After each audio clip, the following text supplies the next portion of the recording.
안녕하세요. 오늘도 사연살롱을 찾아주셔서 감사합니다. 전 올해 60으로 내년에 환갑을 바라보고 있어요. 제가 좀 옛날 사고방식을 가졌는지 모르겠지만 요즘 젊은 사람들이 늦게 결혼하는 게 조금 못마땅하게 느껴지더라고요.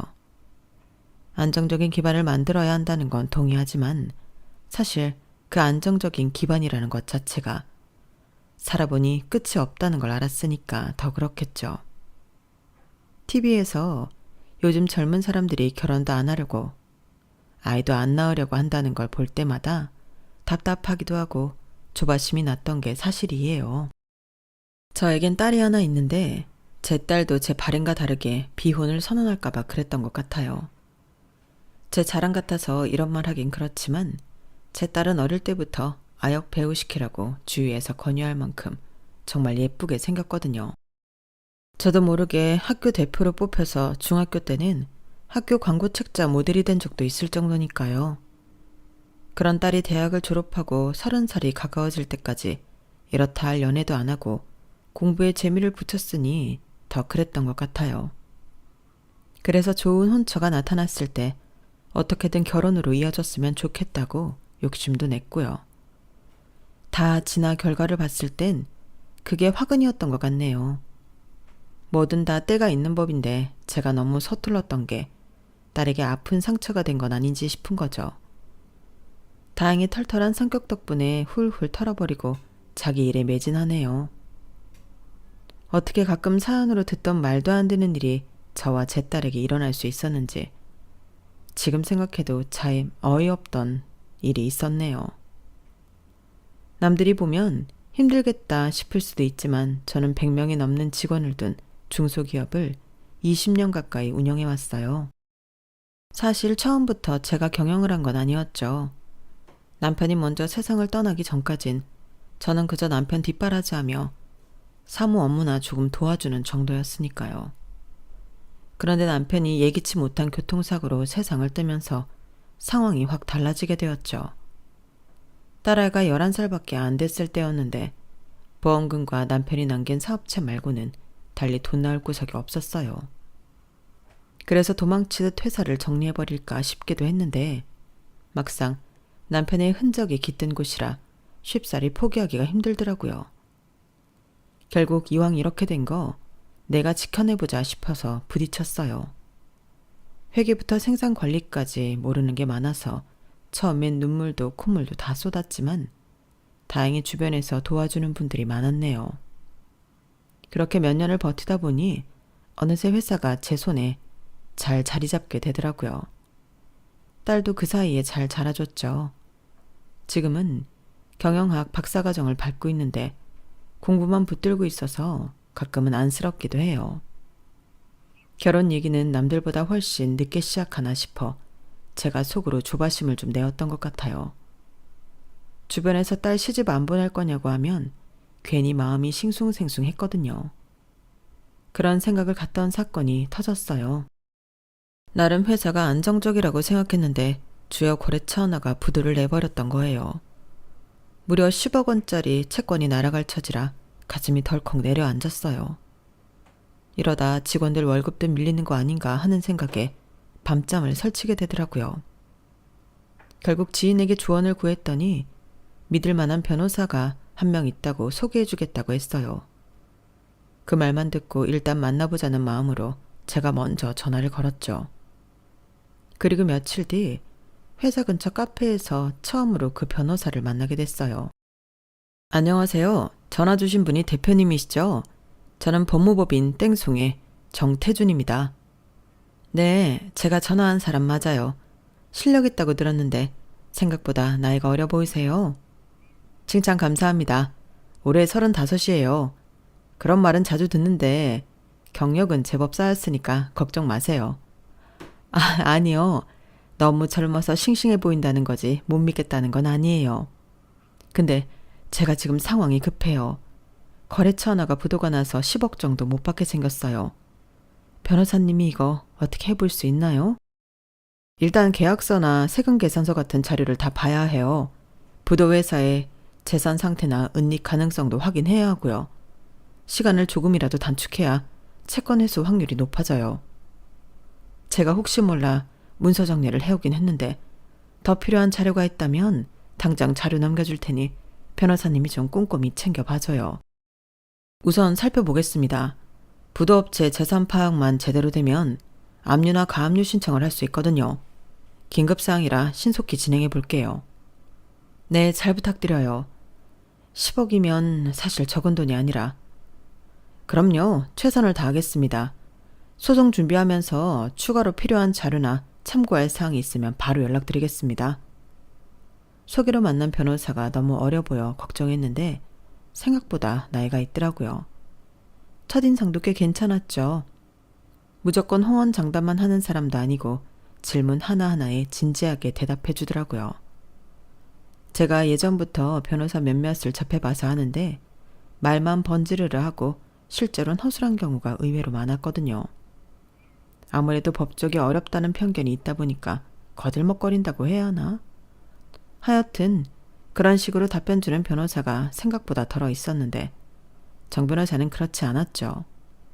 말투는 점잖은데 뭔가 이 문제만큼은 내가 확실히 책임지겠다는 기운이 느껴졌어요. 그리고 며칠 뒤 재무담당 김이사가 서류를 들고 오더라고요. 사장님, 정태준 변호사님한테서 이메일이 왔어요. 가압류 신청할 때 필요한 추가 자료가 있다고 해서요. 벌써 움직이셨구나. 역시 속도가 빨라서 좋네요. 그 변호사 믿을만한가 봐요. 네, 연락도 자주 주시고 꼼꼼하게 물어보시더라고요. 10억이면 우리도 큰돈이니까 무조건 회수해야 한다고 열의를 보이셨어요. 그렇죠. 진짜로 이 돈 날아가면 우리 회사도 휘청거려서 제가 걱정에 잠 못 이루고 있어요. 이번 일 잘 마무리될 것 같아요. 변호사님 경험이 많으신가 봐요. 전화 목소리는 어리신 것 같던데. 아니에요. 35이래요. 저도 처음 만났을 때 어린 줄 알았는데 경험도 많고 그러시더라고요. 결혼은 했대요? 결혼? 갑자기 그건 왜 물어요? 아니, 인연이라는 게 멀리서 찾을 거 있나요? 오다 가다 만난 사람이 인연인 거죠. 사장님 따님 말이에요. 좋은 사람 있으면 소개시켜달라고 하셨잖아요. 요즘 젊은 사람들 누가 선보려 하나요? 오다 가다 자연스럽게 만난 게 최고지. 자만추 모르세요? 이번 일 마무리되면 사장님이 잘 보셨다가 넌지시 물어보세요. 김이사 농담도 35인데 결혼했겠죠. 생긴 것도 훤칠하던데. 조바심이나 여기저기 혹시 좋은 혼처가 있으면 소개시켜달라는 말을 했던 터라 김이사가 그런 말을 할 때만 하더라도 겉으론 웃었지만 속으론 혹시라는 엉뚱한 생각을 했던 것도 사실이에요. 그만큼 그 변호사가 뚜렷하고 믿음직스러워 보였거든요. 하지만 제가 선뜻 나서서 중매를 하거나 할 입장은 아니었어요. 무엇보다 지금 가장 중요한 건 회사의 위기였고 개인적인 감정 문제를 섣불리 건드릴 이유가 없었죠. 결혼했는지 아닌지도 모르는 상황이었으니까요. 그래서 우선은 소송 준비에만 집중했어요. 변호사가 요구하는 자료는 빠르게 넘기고 혹시 부도기업 측에서 연락 올 만한 루트를 찾아보기도 했죠. 그렇게 정신없이 뛰어다녔는데 생각보다 사태가 복잡해서 한두 달 만에 끝날 일이 아니더라고요. 그 부도된 업체가 재산을 여기저기 잘게 나눠놓고 있어서 하나씩 찾아내고 압류 신청하는데 시간이 꽤 걸렸어요. 그럼에도 불구하고 정 변호사는 묵묵히 일 처리를 이어갔죠. 제가 가끔 전화를 하면 언제나 걱정 마시라며 차차 정리가 되고 있다고 차분하게 얘기해줬어요. 그렇게 반년쯤 지나자 서서히 희망적인 소식이 들리기 시작하더군요. 상대 측 재산을 일정 부분 압류해뒀고 결국 채권 확보가 가능할 것 같다는 말이었어요. 제가 그 전화를 받고 얼마나 안도의 한숨을 내쉬었는지 몰라요. 사장님, 일단 재판부 결정이 우리 쪽에 유리하게 내려졌어요. 채권 해소 가능성이 거의 90% 이상이라고 보시면 돼요. 정 변호사, 정말 고마워요. 아우, 이거 안 됐으면 어쩔 뻔했어요. 제가 몇 달 동안 잠도 못 잤잖아요. 그 심정 충분히 이해해요. 그래도 재판이 빨리 끝난 편이에요. 보통 이렇게 큰 금액 소송은 더 오래 걸릴 수도 있거든요. 그렇게 꼼꼼하게 챙겨줘서 빨리 마무리된 거 아니겠어요? 변호사님 덕분이에요. 아, 사장님이야말로 자료 제대로 준비해 주셔서 아주 수월했어요. 그리고 직원분들도 협조를 잘해 주셨고요. 일단 오늘은 간단히 저녁이라도 함께해요. 내가 한턱 쏠게요. 이런 기쁜 날 그냥 보낼 순 없지 않겠어요? 그날 저는 기분이 너무 좋아서 저녁 자리가 조금 길어졌어요. 술도 한 잔씩 나눴는데 정 변호사가 술김에 한 말이 아주 인상 깊더라고요. 앞만 보고 달려온 세월이라 결혼이고 연애고 다 뒷전이었다며 웃는데 제 딸이 떠올랐거든요. 제 딸도 학업에 관심이 더 많아 연애에 관심 없으니 더 늦기 전에 어떻게라도 혼처를 마련하고 싶었으니까요. 정 변호사가 사이로 성격이나 직업이 마음에 들었지만 결혼했냐고 먼저 묻기 애매했는데 때마침 알려주니 속이 다 시원하더라고요. 그리고 제 딸과 비슷하다는 인상을 지우기 어려우면서 둘이 잘 어울릴 거라는 생각이 머릿속에서 떠나지 않았죠. 그날 이후로 회사는 큰 위기를 넘기게 됐고 직원들도 일하는데 한결 안심한 분위기가 돌았어요. 이제 좀 숨 좀 돌릴 수 있겠다 싶은 순간 저는 자연스럽게 딸 생각이 나면서 욕심이 나더라고요. 딸이 지금까지 계속 공부만 해왔는데 그래도 행복한 가정을 꾸리고 사는 모습도 볼 수 있으면 좋겠다는 게 엄마 마음이잖아요. 물론 아직 딸과 정 변호사와의 교집합은 없지만 사람 일은 앞으로 모르는 거잖아요. 두 사람이 혹시라도 만나면 어떨지 괜히 부푼 기대감이 스치기도 했네요. 그게 시작이었어요. 회사의 위기는 잦아들었지만 제 딸의 운명이 생각지도 못한 쪽으로 흘러갈 줄은 꿈에도 몰랐으니까요. 이 만남이 우리 모녀의 인생을 크게 흔들어 놓을 사건이 될 거라는 걸 알았다면 애써 인연을 만들지 않았을 테니까요. 그것도 모르고 그때 제가 딸에게 변호사 한 분이 너처럼 일밖에 모르고 살아왔다고 농담 삼아 얘기했는데 딸이 의외로 호기심을 보이더라고요. 변호사가 그렇게 재밌나? 라며 제 뜻과 다른 방향으로 관심을 보였지만요. 그래도 호기심이 저는 내심 반가웠네요. 그동안 다양한 혼처를 이야기해도 귓등으로도 안 들었으니까요. 그렇게 우연 같으면서도 운명 같은 만남이 시작될 기미를 보였죠. 하지만 선뜻 이렇다 할 약속을 만들지 못하고 있었어요. 김인사가 자연스러운 만남을 추구한다는 말이 자꾸 귓속에 맴돌면서 어떻게 기회를 만들어야 할지 엿보다 보니 시간이 흘러가고 있었죠. 그러다 회사가 부도 위기를 넘기고 나서 한두 달쯤 지났을 때였어요. 마침 우리 회사 창립 기념일도 다가오고 있었고 직원들 사기도 한껏 올려야겠다는 생각이 들더라고요. 사실 그동안 다들 마음고생이 심했거든요. 거래처 부도로 10억 원이 날아갈 뻔한 사건을 어찌어찌 잘 해결했으니 이 기회에 우리 더 힘내서 나아가자는 의미를 담아 작은 행사를 기획하고 싶었던 거예요. 김 이사가 먼저 나서서 올해 창립 기념일은 빵빵하게 가자며 직원들도 되게 기대하고 있다고 부추겼는데 저도 흔쾌히 좋다고 하게 되었던 거죠. 그런데 생각해보니 이게 기회라는 생각이 들더라고요. 이번 사건을 해결해준 정태준 변호사도 초대해 볼만하다는 생각이 들었던 거예요. 변호사가 없었으면 우리가 채권을 회수하지 못해서 큰 피해를 봤을 테니 자연스럽게 초청해서 직원들 보는 앞에서 감사 인사를 제대로 해도 좋을 것 같았죠. 그리고 한편으론 우리 딸도 이때 오면 좋겠다는 마음이 슬쩍 들었고요. 요즘은 잘 노는 사람이 일도 잘한다는데 진짜 28년이 될 동안 학교 연구실만 다니다 보니 집 학교가 전부였으니 제가 오죽 답답했을지 짐작이 되실 것 같아요.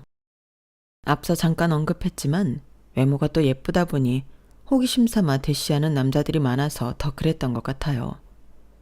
남자는 언제든 자신이 마음만 먹으면 만날 수 있으니 굳이 필요 없다는 자신감이었다는 게 맞을 것 같아요.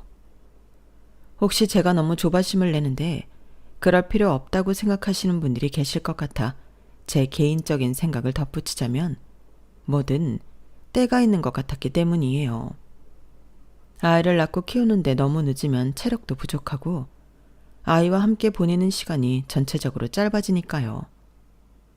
사실 제가 막내딸이고 부모님 연세가 많으셔서 많은 시간을 보내지 못했거든요. 그래서 30쯤엔 결혼도 하고 아이도 낳았으면 좋겠다는 생각이 제 머릿속에 너무 강하게 있었던 거죠. 그러니 회사 창립 기념일 행사라면 자연스럽게 사람들과 어울리면서 둘이 만날 수 있는 기회라고 생각하게 된 거였어요. 사장님, 이번 창립 기념일은 간단하게 연회장 빌려서 진행하면 어때요? 직원들 한 100명 다 모이면 장소가 꽉 찰 것 같은데요. 그러게 말이에요. 간단한 식사랑 무대 정도 마련하면 되겠죠. 요즘 회사 살림이 좀 빠듯해도 이럴 때 투자를 해야 사기도 오를 거예요. 맞아요. 그리고 이번에 부도건 해결해 주신 정태준 변호사님도 초대해야 하지 않겠어요? 사실 그분 아니었으면 우리 지금쯤 망했어요. 그럼 초대해야지. 직원들도 고마워하는 마음이 클 거예요. 김 이사가 연락해둬요. 변호사님도 기쁜 마음으로 와주시겠지. 네, 잘 말씀드릴게요. 사장님 따님도 오시겠죠? 우리도 오랜만에 뵙고 싶은데요. 김 이사는 남편이 회사를 운영할 때부터 있어준 창립 멤버였어요. 그래서 그런지 저의 속마음을 너무 잘 아는 것 같아 깜짝 놀랐던 적이 한두 번이 아닌데요. 이번 행사를 기획하면서도 그랬네요. 제 마음에 들어갔다 나온 것처럼 정변과 제 딸을 자연스럽게 부르는 게 어떠냐는 말에 저도 못 이기는 척 알았다고 대답했는데요. 한편으로는 그런 생각도 들었어요. 이건 운명이라고요. 세상 모든 사람들이 둘의 만남을 부추기는 것 같은 느낌이요. 자연스럽게 판이 짜여지니 제 바람대로 이제 둘이 연인이 되고 결혼하는 것도 문제가 아닐 거라는 기분 좋은 상상까지 하게 되었죠. 그날 저녁 저는 은근슬쩍 딸한테 이제 경영학 박사과정을 밟고 있으니 우리 회사 행사 한번 와서 분위기를 느껴보라고 넌지시 말했어요. 딸이 귀찮아할 줄 알았는데 의외로 제가 바란다면 오겠다고 하더라고요. 정 변호사도 흔쾌히 오겠다고 답을 줬어요. 그리고 앞으로 도와드릴 일 있으면 언제든지 부르시라는 말에 많이 배운 사람이 겸손하고 참 예의 바르구나 싶었죠. 이런 사회가 생긴다면 법적으로도 든든하겠다는 생각도 들었고요. 떡 줄 사람은 생각도 안 하는데 혼자 김치국부터 마시며 참 행복한 상상을 했던 시기였죠. 그렇게 행사가 준비되는 동안 저는 마음 한켠이 콩닥대기 시작했어요. 물론 딸이랑 변호사가 바로 첫눈에 반하면 어떡하지 이런 생각까지는 아니어도 어쩐지 둘이 만나면 분명 괜찮은 인연이 될 수도 있겠다 싶었거든요. 제 딸이 그렇게 연구실 밖에 나올 기회가 별로 없으니까 엄마 마음에선 누구라도 좋으니 일단 만나서 다양한 삶의 행복을 누려봤으면 좋겠다 싶었어요. 그리고 창립 기념일 당일이 되었죠. 회사에서 빌린 연회장으로 직원들이 삼삼오오 모여들고 있었어요. 정 변호사도 도착해 저에게 반갑게 인사를 하더라고요. 사장님, 행사 준비하시느라 고생 많으셨죠? 분위기가 아주 활기차네요. 변호사님 덕에 우리 회사가 무사히 이 자리를 맞이하게 됐어요. 오늘 제대로 대접해 드릴 테니 편하게 즐기다 가세요. 그럼 저도 편하게 구경하겠습니다. 초대해 주셔서 감사합니다. 변호사님, 제가 안내 좀 해드릴게요. 아참, 사장님, 따님도 조금 늦게 오신다고 연락 왔어요. 사장님이 전화를 안 받으신다고요. 곧 도착할 시간인데. 그래요? 아까 박 사장님이랑 얘기 나눌 때 진동이 울렸는데 사연이었나 보네요. 요즘 연구가 막바지라 바쁘다더니 곧 오겠죠. 제 딸이 경영학 박사과정을 밟고 있거든요. 졸업 논문 때문에 바쁜가 봐요. 아, 예. 이따 오면 변호사님에게 꼭 인사시킬게요. 사실 저는 겉으로 대수롭지 않은 척했지만 속으로는 정 변호사랑 우리 딸 왠지 잘 맞지 않을까 하는 기대를 살짝 품고 있었어요. 오랜만에 만난 정 변호사는 역시 호감형으로 김 이사도 마음에 들어하는 눈치였거든요. 그동안 많은 사람을 봐왔으니 왜 사람 눈빛이 있잖아요. 그리고 둘 다 공부를 좋아하고 일에 진심인 스타일이니까 어쩌면 의외로 대화가 잘 통할 수도 있고요. 이런저런 상상을 하고 있는데 딸 서연이가 들어왔어요. 늘 그렇듯이 큰 가방에 자료를 한가득 들고 말이죠. 그런데 문 열고 들어오자마자 회사 직원들이 반갑게 맞아주니까 얘도 씩 웃더라고요. 저는 속으로 쾌재를 불렀어요. 옛말에 웃는 얼굴에 침 못 뱉는다고 첫인상에 좋은 점수를 딸 것 같은 기분 좋은 느낌이 들었던 거죠. 그러면서 저도 모르게 자연스레 정 변호사 쪽으로 눈길이 갔는데 아니나 다를까 정 변호사도 제 딸을 보고 있더라고요. 아마 직원들이 누군가를 보며 어수선하게 인사하는 게 신기했던 모양이에요. 그리고 그게 좀 전에 제가 말한 제 딸이라는 걸 알기까지 오랜 시간이 걸리지 않았죠. 서연이가 오자마자 정 변호사한테 데리고 갔거든요. 변호사님, 여기 제 딸 서연이에요. 공부만 하느라 회사 쪽은 거의 잘 모르고 지내서 오늘 좀 경험해보라고 했어요. 안녕하세요, 변호사님. 엄마한테 이야기 많이 들었어요. 회사에 큰 도움 주셨다면서요? 아유, 제가 한 일은 별거 아니에요. 사장님과 직원분들이 자료 잘 준비해 주신 덕이죠. 근데 서연 씨가 경영학 박사과정이라면서요? 네, 아직 초반이라 이론 연구 위주로만 해왔는데 실무 얘기가 궁금해져서 요즘 좀 고민 중이에요. 혹시 변호사님도 기업 관련 소송 많이 하시죠? 아, 네. 주로 기업 자문, M&A 관련 분쟁을 다뤄요. 가끔 주주간 분쟁 같은 것도 있고요. 공부만으론 잘 안 보이는 함정이 많죠. 맞아요. 요즘 논문 쓰다 보니 현실에선 이게 어떻게 돌아갈까 궁금할 때가 많아요. 언젠가 시간 되시면 실무 경험을 좀 여쭤봐도 될까요? 물론이죠. 제가 아는 범위에서라면 뭐든 이야기해 드릴게요. 오히려 저도 박사과정 얘기가 궁금해요. 요즘은 어떤 주제로 연구하는지 듣고 싶어요. 얘기들 나눠요. 저쪽에 초대한 최 회장님하고 이야기 좀 하러 다녀올 테니. 애써 입꼬리가 올라가는 걸 숨기고 빠르게 자리를 피했어요.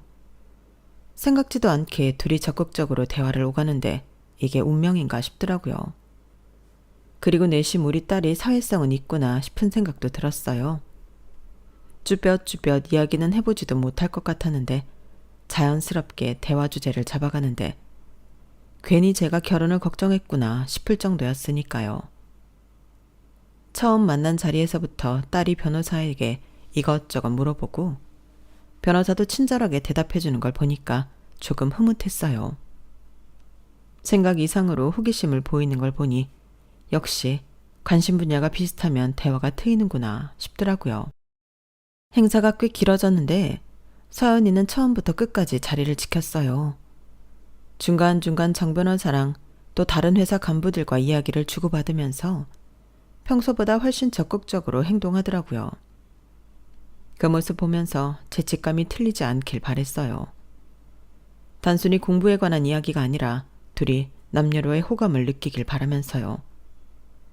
행사가 마무리될 때가 되니 사람들이 삼삼오오 빠져나가기 시작하더라고요. 오늘 꽤 길었죠? 다들 피곤할 텐데 정 변호사님도 늦은 시간까지 고생했어요. 아니에요. 오히려 좋은 자리에 초대해 주셔서 감사합니다. 덕분에 회사를 깊이 알게 돼서 좋아요. 엄마, 나도 오길 잘했어요. 몇 분 이야기 들어보니까 실제 경영 현장이랑 제가 공부하는 분야가 꽤 다르더라고. 변호사님 얘기도 흥미롭고. 그럼 조만간 서연 씨 논문 주제에 대해 좀 자세히 들어볼 수 있을까요? 저도 궁금한 부분들이 많아서 그래요. 물론이죠. 사실 저도 변호사님 실무 경험을 좀 듣고 싶은데 혹시 시간 되시면 차라도 한잔하면서 얘기해봐요. 그렇게 하루가 끝났어요. 행사는 무사히 마무리됐고 직원들은 사장님 덕분에 이번에 기운이 확 올라갔다며 다들 좋아했어요. 저로서도 오랜만에 회사에 활기가 넘치는 모습을 보니 뿌듯했고요. 무엇보다 제 딸이 웃는 얼굴로 생각보다 이런 자리가 재밌었다고 말했던 게 너무 기뻤어요. 겉으론 태연한 척 웃었지만 속으론 재미있던 게 정 변호사 때문은 아닌지 묻고 싶었죠. 하지만 괜히 좋은 분위기를 만들어가는데 괜히 초치고 싶지 않아 입을 다물었네요. 그리고 정말 며칠 뒤 정 변호사랑 딸이 주말에 만나 경영 이야기를 나누고 왔다고 말하는 거예요. 그날 저녁 딸이 집에 와서는 자신도 이제 학문만 파지 않고 바깥 세상도 좀 보고 싶다는 말을 툭 던졌어요. 그 말을 듣고 제가 얼마나 반가웠는지 몰라요. 겉으론 왜 그런지 모르는 척 사람도 즐길 건 즐기고 살아야지 라고 격려했는데 이미 머릿속으론 손녀 손자까지나 대가족이 된 모습을 꿈꾸고 있었네요. 그저 딸이 삶의 재미를 조금씩 깨우는 것 같다 싶어 기뻤고 이왕이면 선남선녀가 만났으면 그 결과도 좋았으면 좋겠다는 바람이었던 거죠. 그렇게 처음 만남 이후로 딸과 정 변호사의 관계는 제가 바라던 대로 빠르게 발전해 나갔어요. 저는 굳이 물어보지 않았지만 서연이가 종종 변호사 만나고 왔다며 기분 좋게 이야기하는 걸 보면 둘 사이가 점점 가까워지고 있다는 걸 느낄 수 있었죠. 처음엔 단순히 학문적인 대화를 위해 만났다던 두 사람이 점점 데이트라는 명목으로 주말마다 시간을 보내더라고요. 제가 괜히 뭐라 물어보면 서연이가 부담스러워할까 싶어 모르는 척했지만 딸의 표정만 봐도 알 수 있었어요. 연애를 시작한 거죠. 엄마, 나 오늘 태준 씨랑 미술관 다녀왔어. 생각보다 실무하는 분들이 예술에도 조예가 깊더라고. 내가 논문에 고려해볼 만한 시각도 많이 얻었어. 그래? 너무 좋네. 일만 하는 줄 알았더니 예술도 좋아하는 사람이었구나. 역시 배운 사람은 달라. 맞아. 내가 너무 학문에만 갇혀 살았나 봐.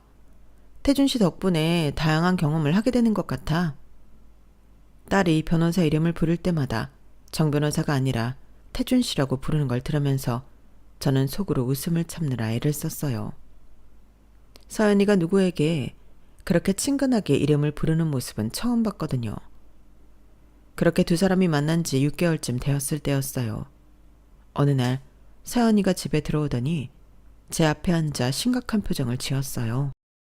엄마, 잠깐 이야기 좀 할 게 있어. 왜? 무슨 일 있어? 저 태준 씨가 프로포즈 했어. 순간 제 귀를 의심했어요. 물론 둘이 만나는 건 알고 있었지만 결혼까지 생각할 줄은 몰랐거든요. 그것도 불과 6개월 만에요. 너무 빠른 거 아닌가 싶어 걱정이 되기도 했지만 한편으론 제 바람이 이루어진다는 생각에 기쁨이 밀려오더라고요. 그래서 네 대답은 뭐였어? 아직 대답은 안 했어. 엄마 의견도 듣고 싶어서.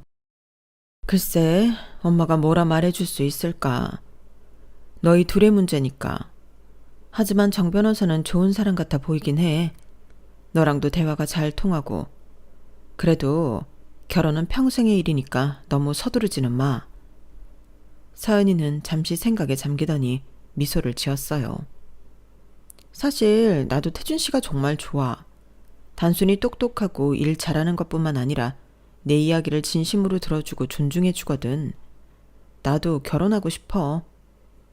그 말을 듣는 순간 제 가슴이 벅차올랐어요. 딸이 스스로 행복을 찾아가는 모습을 보는 게 이렇게 감동적일 줄 몰랐거든요. 그동안 조바심을 냈던 것이 부끄러울 정도로 서연이는 자신의 길을 잘 찾아가고 있었어요. 그렇게 빠르게 결혼 준비가 시작됐어요. 저는 속으로 이게 바로 운명이구나 싶었죠. 좋은 사람 만나서 결혼하고 아이도 낳고 엄마로서 딸에게 바랄 수 있는 행복이 하나 둘 이루어지는 것 같아 기뻤어요. 상견례는 정 변호사 집에서 하기로 했어요. 제 처지와 비슷하게 아버지는 일찍 돌아가셨지만 어머니께서 계시고 형제들도 다 변호사라고 하더라고요. 명문 집안이었던 거죠. 어머니, 제 약혼녀 서연이에요. 항상 말씀드리던 그 박사과정생이에요. 아유, 사진으로만 봤을 때보다 실제로 보니 더 이쁘네. 우리 태준이가 복이 많구나. 감사합니다, 어머니. 저야말로 좋은 분을 만나 행복해요. 정 변호사의 어머니는 서연이를 보자마자 마음에 들어 하셨어요. 아무래도 예쁘고 똑똑한 며느리를 맡게 되어 기쁘신 모양이었죠. 형제들도 다들 서연이에게 친절하게 대했고 분위기는 너무나 화기애애했어요. 진심으로 축하해요. 동생이 늘 일만 하더니 이렇게 좋은 인연을 만났네요. 네, 저희도 공통점이 많아서 대화가 잘 통해요. 앞으로 잘 부탁드립니다. 저도 정 변호사 가족들과 이야기를 나누면서 역시 교육 잘 받은 집안이구나 하는 생각이 들었어요. 말투부터 행동 하나하나까지 품위가 있었거든요. 우리 서연이가 이런 집안에 시집가면 앞으로 걱정 없겠다 싶었죠. 상견례가 끝나고 집으로 돌아오는 길에 서연이가 말했어요.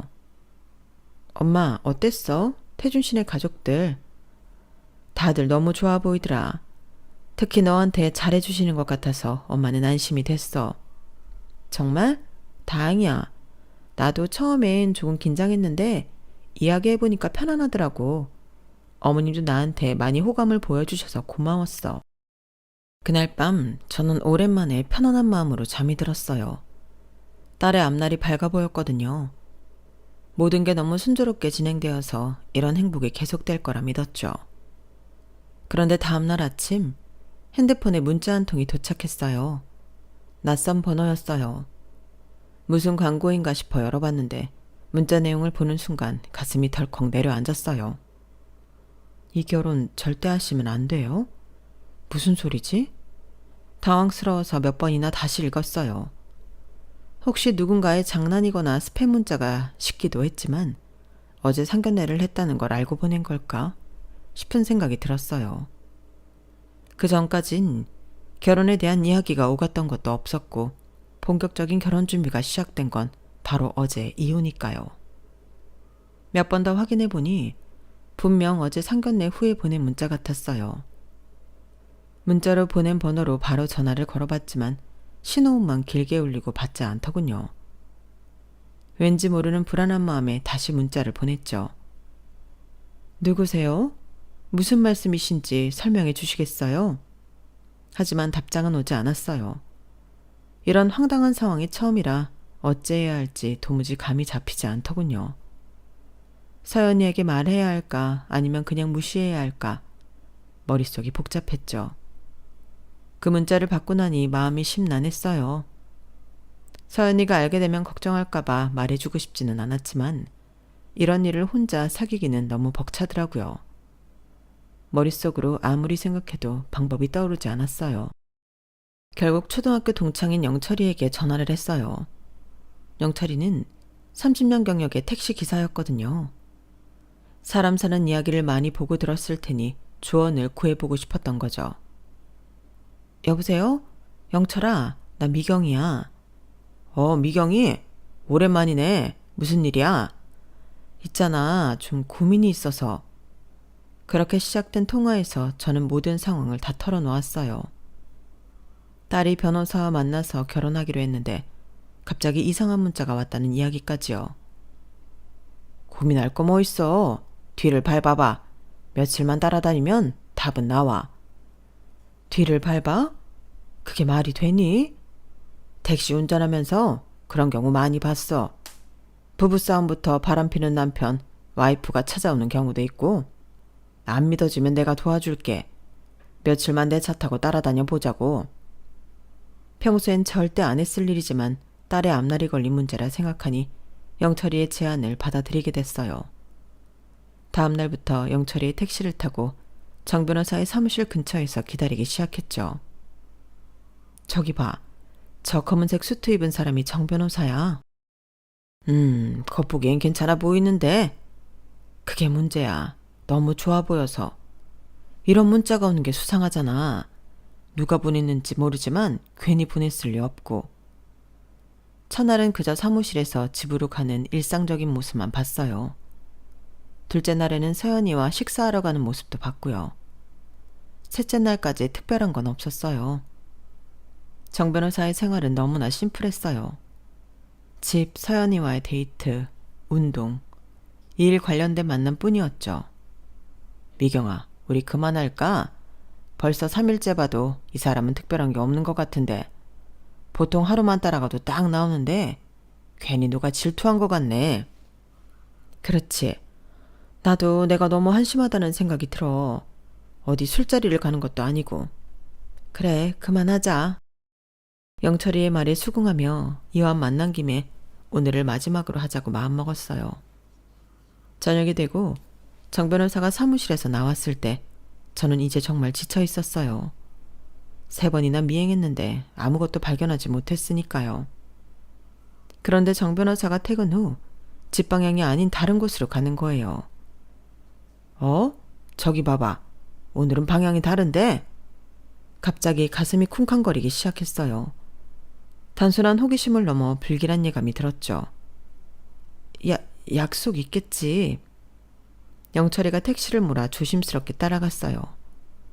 제 손은 땀으로 축축하게 젖어 있었고 심장은 점점 더 빠르게 뛰었어요.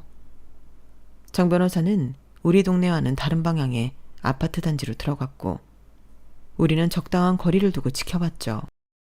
그때였어요. 한 임산부가 쇼핑백과 장바구니를 들고 걸어오는 모습이 보였죠. 저기 봐. 임신한 여자가 짐을 들고 오는데 숨을 죽이고 지켜보고 있었어요. 그런데 장 변호사가 그 여자에게 다가가더니 장바구니를 받아들더군요. 그리고 임산부는 뒤를 돌아 장 변호사를 보더니 환하게 웃었어요. 머릿속에서 설마라는 생각이 들었지만 바로 다음 순간 그 여자가 정 변호사에게 두 팔을 벌려 안기는 모습이 보이면서 한 대 맞은 듯한 느낌을 받았죠. 아이고, 이거 담 나왔네. 영철이가 혀를 찼어요. 저것 봐. 완전 사실혼 관계네. 아이까지 가진 것 같은데. 그 말을 듣는 순간 머릿속에서 무언가가 툭 끊어지는 느낌이었어요. 눈을 감고 싶었지만 이미 본 것은 지울 수 없었죠. 이렇게 될 줄 알았으면 애초에 정 변호사를 딸에게 소개시키지 말았어야 했는데 너무 늦었다는 생각에 가슴이 미어졌어요. 내려. 당장 내려서 따져 물어볼 거야. 야, 미경아. 너무 감정적으로 하지 마. 일단 진정하고. 하지만 저는 이미 택시에서 뛰쳐나와 있었어요. 머릿속은 하얗게 비워진 채로 오직 하나의 생각만 남아있었죠. 내 딸을 속였어. 다리가 떨리고 심장은 터질 듯이 뛰었지만 어떻게든 그들에게 달려가고 있었어요. 정태준! 거기 서! 제 목소리에 정 변호사와 임산부가 동시에 고개를 돌렸어요. 정 변호사의 얼굴이 순간 굳더군요. 그의 눈에는 당황과 공포가 스쳐 지나갔죠. 어머님, 여기서 웬일로? 웬일은 무슨? 내가 왜 여기 있는지 모르겠어? 너 이런 사람이었어? 목소리가 떨렸지만 제 안의 분노는 어느 때보다 강렬했어요. 임산부는 어리둥절한 표정으로 우리를 번갈아 보고 있었죠. 어머님, 진정하세요. 지금 이 상황이 오해하기 딱 좋은데 이건 오해. 오해라고? 우리 딸이랑 결혼한다 해놓고 여기선 또 다른 여자랑 이런 관계라니. 너 같은 사람이 변호사라니. 법을 지켜야 할 사람이 이렇게 사람 마음을 갖고 놀아? 그때 영철이가 뒤에서 따라와 상황을 살폈죠. 에이, 이거 딱 봐도 사실혼 관계인데 오해라니. 변호사라고 들었는데 이거 완전 중범죄인 거 알고나 있나 몰라. 영철이의 비꼬는 말에 임산부의 표정이 확 변했어요. 죄송한데 누구시죠? 왜 이렇게 예의 없이 구세요? 그리고 정 변호사의 팔을 잡으며 말했어요. 자기야, 이 사람들 누구야? 자기야? 그 말을 듣는 순간 제 머릿속에서 뭔가 폭발했어요. 그동안 참았던 분노가 한꺼번에 터져나왔죠. 자기라고? 자기? 저도 모르게 손이 올라가 정 변호사의 뺨을 세게 내리쳤어요.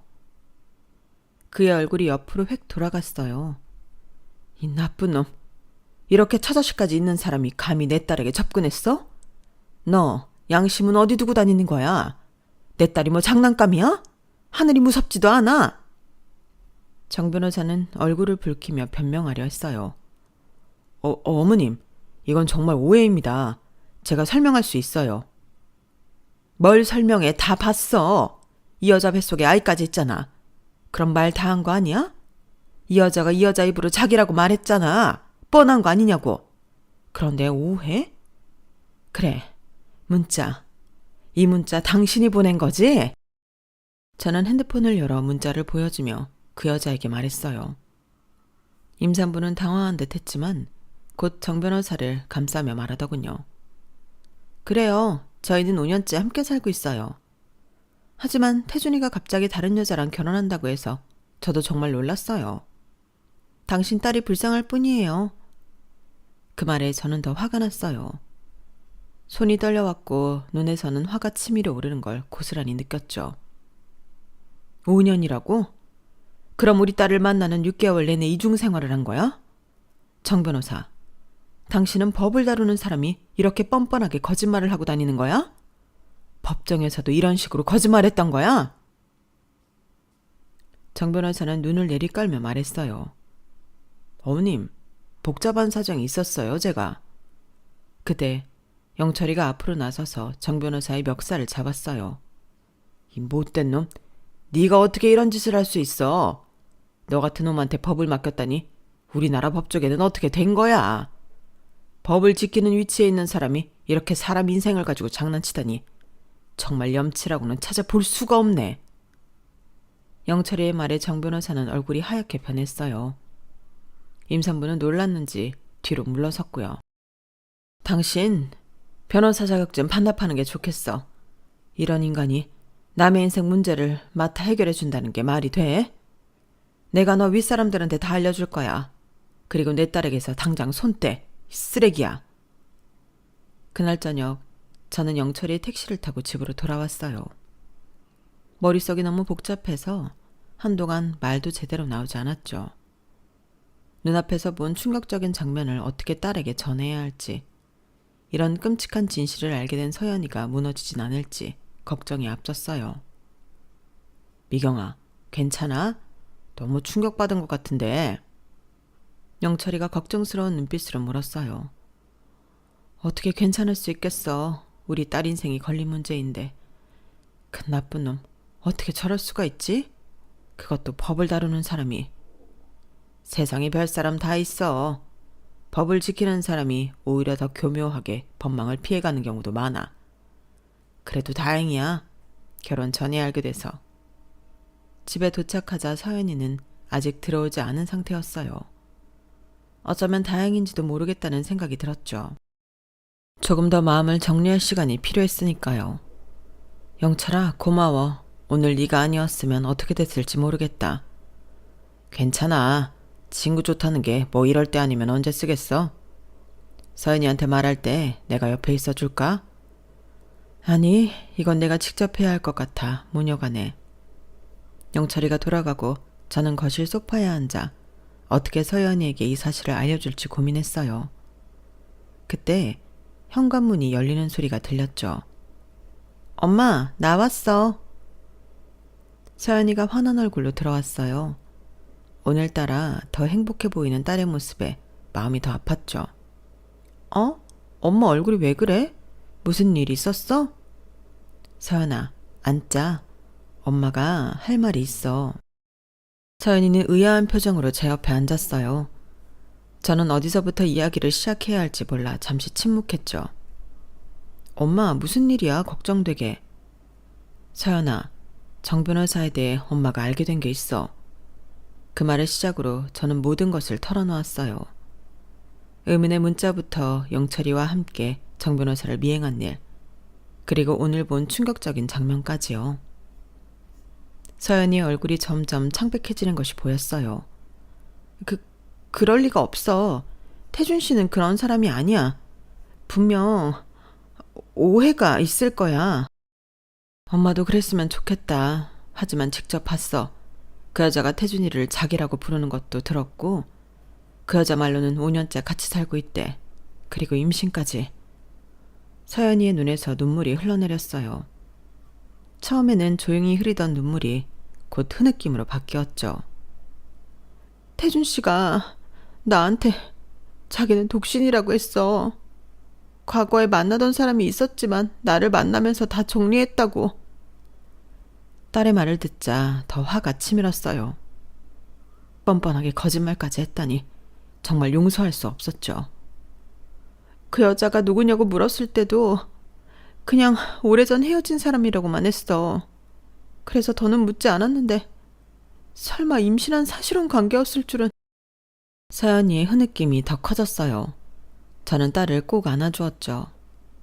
서연아, 미안해. 엄마가 그 사람을 알게 해서. 이런 일이 생길 줄 몰랐어. 엄마가 왜 미안해.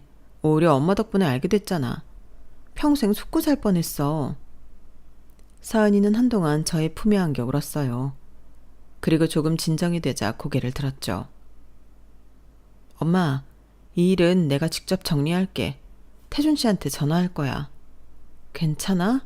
엄마가 대신해 줄까? 아니, 이건 내가 해야 해. 내 문제니까. 서연이는 휴대폰을 꺼내 정 변호사에게 전화를 걸었어요. 나야, 좀 만나. 전화를 끊은 서연이는 결연한 표정을 지었어요. 1시간 후에 만나기로 했어. 엄마, 나 괜찮으니까 걱정하지 마. 서연아, 진짜야 엄마. 오히려 결혼 전에 알게 돼서 다행이야.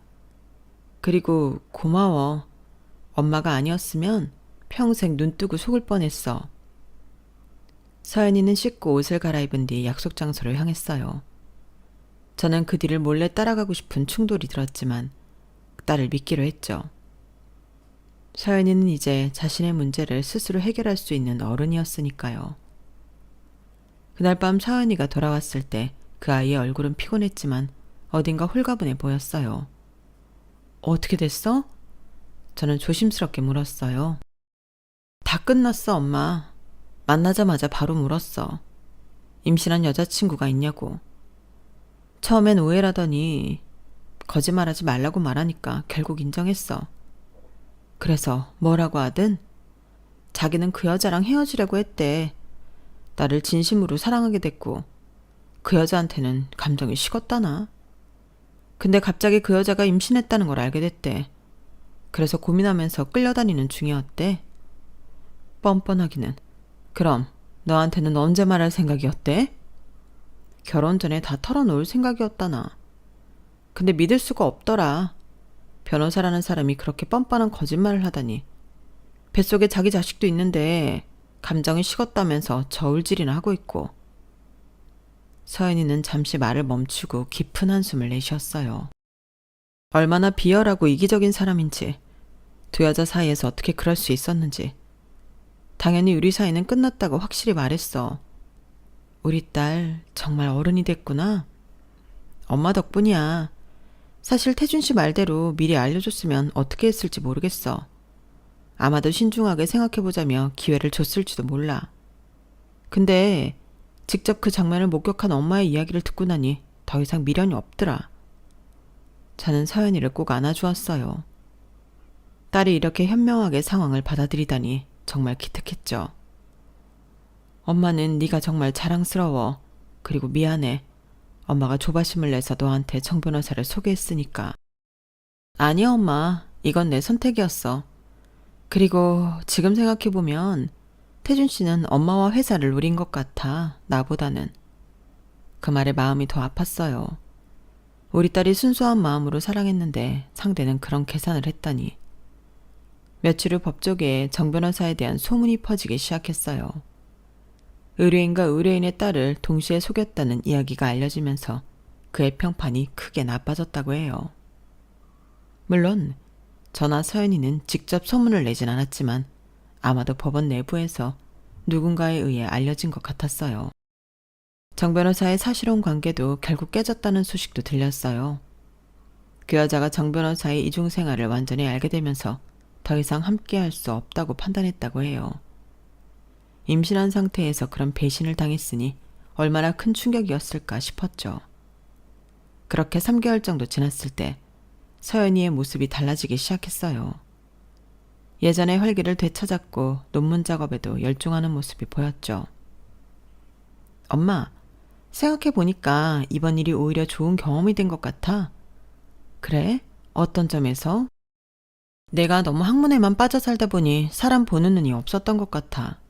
앞으로는 더 현명하게 사람을 판단할 수 있을 것 같아. 서연이의 말에 저도 미소 지었어요. 딸이 이 아픔을 성장의 계기로 삼는 모습이 대견했죠. 여전히 딸이 결혼해 안정적인 가정을 꾸렸으면 하지만 아무리 서두른다고 해서 좋은 결과가 나오는 건 아니라는 걸 이번 일로 확실히 깨달았어요. 모든 일에는 때가 있다는 말이 정말 맞는 것 같아요. 저의 조바심이 딸에게 상처를 줄 뻔했지만 다행히 그 아픔을 통해 더 단단해진 모녀가 되었네요. 인생이란 정말 예측할 수 없는 것 같아요. 한 통의 문자가 우리 가족의 운명을 바꿔놓을 줄 누가 알았을까요? 이제는 이 모든 일을 웃으면서 이야기할 수 있게 되었으니 그것만으로도 행복합니다. 삶에는 참 여러 가지 일들이 있어요. 우리 더 힘내서 내일도 잘 살아보자고요. 복 많이들 받으세요. 여러분, 사연 댓글에 응원과 현명한 조언 부탁드려요. 좋아요와 구독은 저에게 큰 힘이 됩니다. 오늘도 좋은 일 가득하세요.